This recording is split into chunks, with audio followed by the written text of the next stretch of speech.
सुबह 7:15 पटना पारस अस्पताल के थोड़ी दूर दो लोग खड़े थे। एक ने सफेद शर्ट पहनी थी और दूसरे के सिर पर हेलमेट था। अचानक वहां 4 और लोग आए। जैसे ही हेलमेट वाला व्यक्ति वहां से हट गया, बाकी लोग आपस में कुछ बात करने लगे और फिर सीधे अस्पताल की तरफ बढ़ गए। कुछ ही मिनटों में वे दूसरी टीम के पास पहुंच गए। वे रूम नंबर 209 के सामने खड़े हो गए और तब उनके हाथ में जो कुछ था, लोडेड लाइट गन के ट्रिगर पर दबाव पड़ा। बस 10 सेकंड लगातार गोलीबारी होती रही। 10 सेकंड बाद कमरे का दरवाजा खुला और वो पांचों लोग बाहर निकले। उनके गाड़ी के पास वो हेलमेट पहने आदमी इंतजार कर रहा था। सब बाइक पर बैठकर जल्दी से अस्पताल चौक से निकल गए और ठीक 15 सेकंड बाद नंबर 6 वाला आदमी बिल्कुल आराम से चलता हुआ वापस आया। ये घटना धीरे धीरे पूरे देश में फैल गई। सबके जुबान पर एक ही बात थी कि पटना के पारस अस्पताल के अंदर घुसकर किसी एक शख्स को गोली मारकर हत्या कर दी गई है और जिसने ये हत्या की वो कोई आम अपराधी नहीं था। नमस्ते दोस्तों, आप अब सुनने वाले हैं ऐसी कहानी जो किसी क्राइम थ्रिलर वेब सीरीज की कहानी लगती है, लेकिन ये कहानी पूरी तरह से सच है। और इस सच्ची कहानी के हर पन्ने में लिखा है अपराध, बदला और ऐसे मोड़ जो आप सोच भी नहीं सकते। चंदन मिश्रा की कहानी शुरू होती है पटना से लगभग 140 किलोमीटर दूर बक्सर के एक छोटे से शहर से। एक आम मध्यम वर्गीय परिवार, माँ बाप और घर पर एक लौता बेटा चंदन। चंदन के पिता थे गांव के दबंग लोग, इसलिए गांव में उनका काफी असर था। पूरी फैमिली चंदन को बहुत प्यार करती थी और चंदन का एक ही शौक था, क्रिकेट।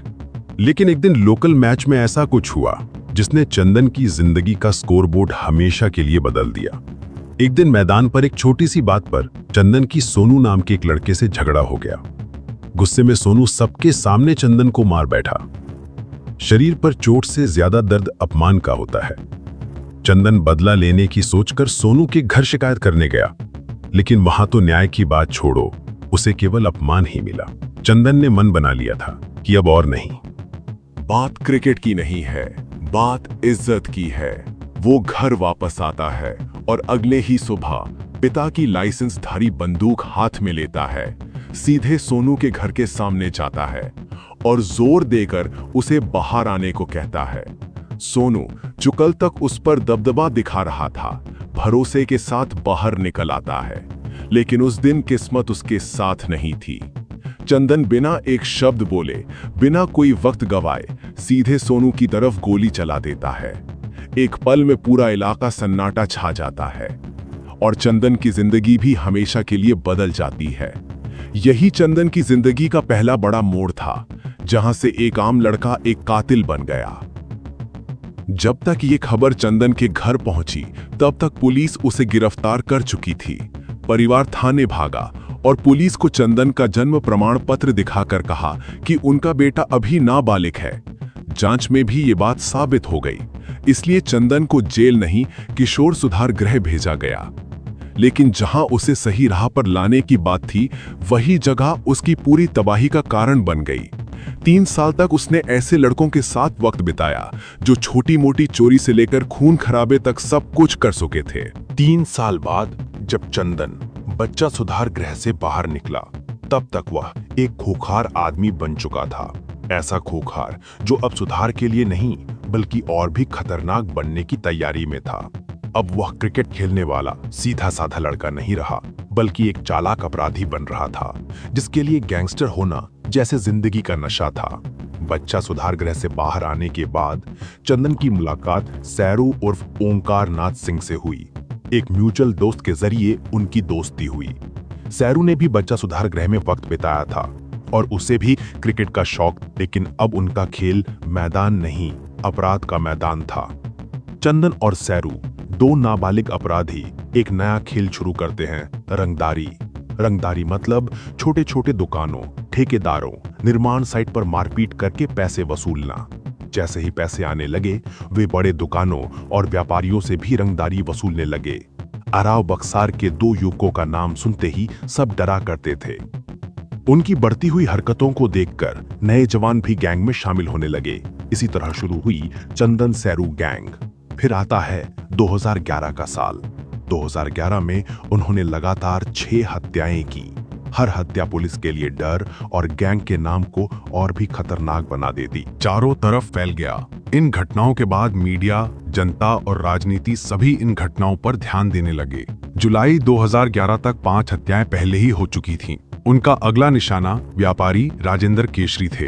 राजेंद्र केशरी ने सीधे इनकार कर दिया कि वे उन्हें पैसा देंगे। इस घटना के बाद चंदन बहुत गुस्सा हुआ और 20 अगस्त 2011 को चंदन ने बाजार के बीच में ऐलान कर दिया कि अगले दिन राजेंद्र केशरी को गोली मारी जाएगी। 21 अगस्त को सर्रे और चंदन मिलकर राजेंद्र को बाजार के बीच में ही मार डालते हैं।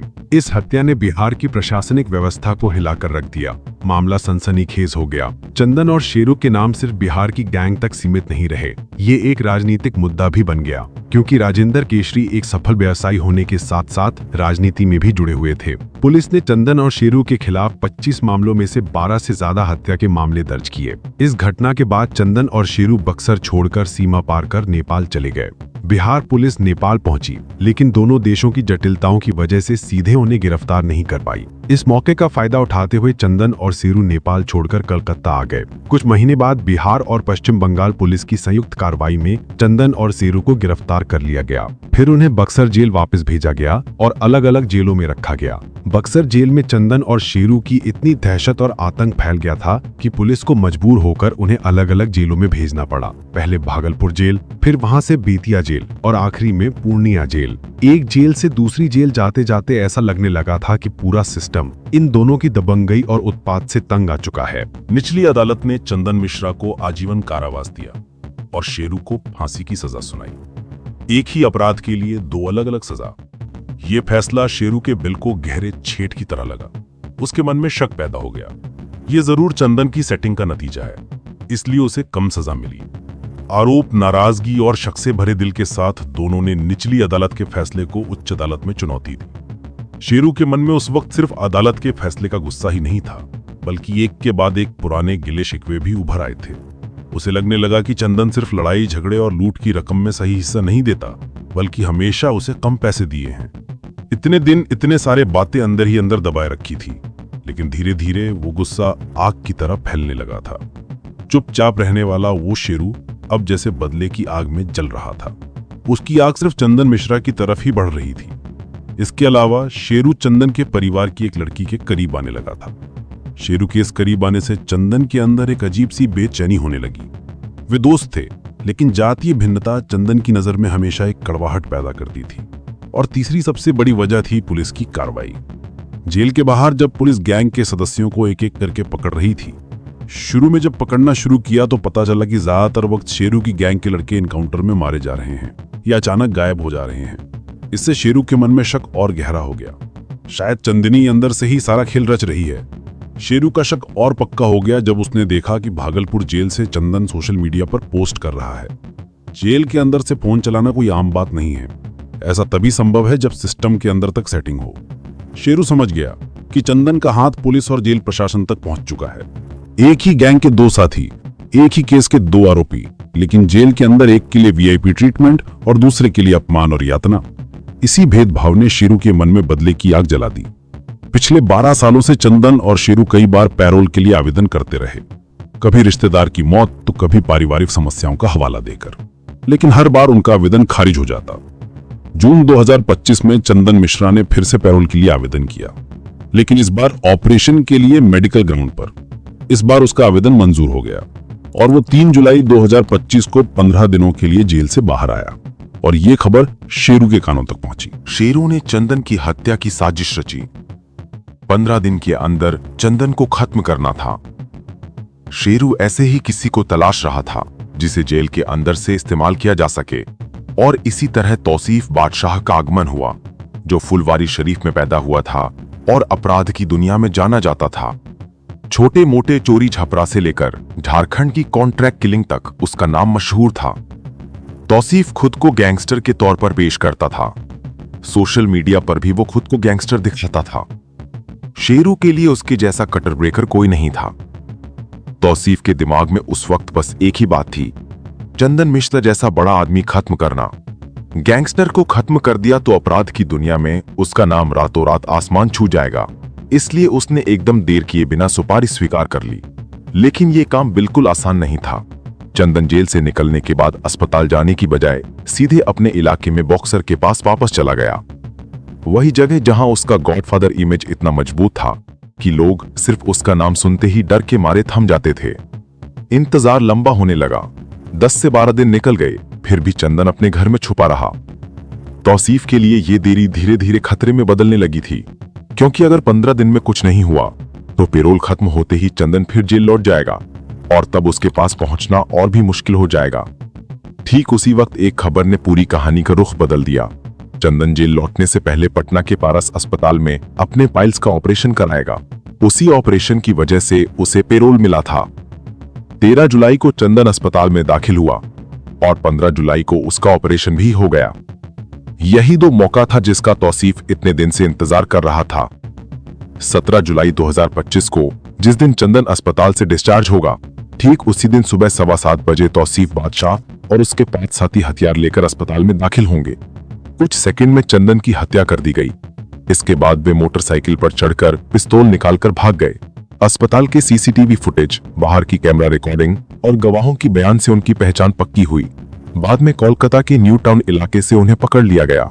अस्पताल की सुरक्षा चूक की वजह से 5 पुलिस कर्मियों को सजा दी गई। हमारा मकसद किसी का दिल दुखाना नहीं है, बल्कि इन घटनाओं से कुछ सीख लेना है। चंदन की मौत से हमें ये दिखता है कि एक इंसान का गलत रास्ता कितना बड़ा विनाश ला सकता है। हम सबको इस कहानी से सीख लेनी चाहिए ताकि हम अपनी और दूसरों की जिंदगी सुरक्षित रख सकें। ईमानदारी बनाए रखना और सही रास्ता अपनाना हमारा मुख्य मकसद होना चाहिए। पूरा वीडियो देखने के लिए धन्यवाद। अगर आप ऐसे सच घटनाओं की और बातें जानना चाहते हैं तो वीडियो को लाइक करें, चैनल को सब्सक्राइब करें, साथ में बने रहें और शेयर करना ना भूलें।